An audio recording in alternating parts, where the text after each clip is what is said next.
The rise of the Peaky Blinders, a dark legacy in the early 20th century. The heart of England beat not with peace, but with smoke, steel, and violence. Birmingham was a city shaped by industry and ruled by fear, and in the shadows of its narrow alleys, a gang was rising. Ruthless, stylish, unstoppable. They were known as the Peaky Blinders. The name alone sent chills through the streets. But behind the sharp suits and cold stares was a deeper truth. This was not just a gang.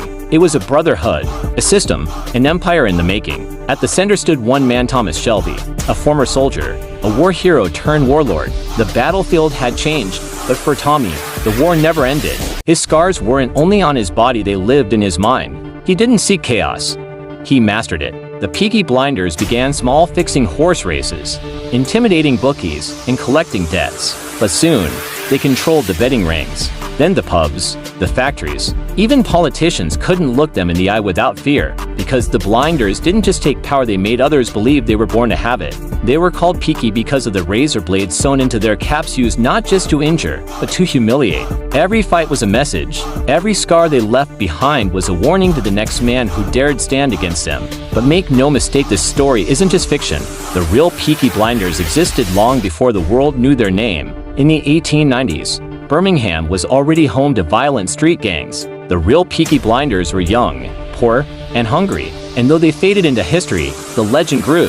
The TV series reimagined them in the 1920s, sharper, smarter, more dangerous. It gave them faces, it gave them strategy, and it gave us Tommy Shelby, a man so cold and calculated.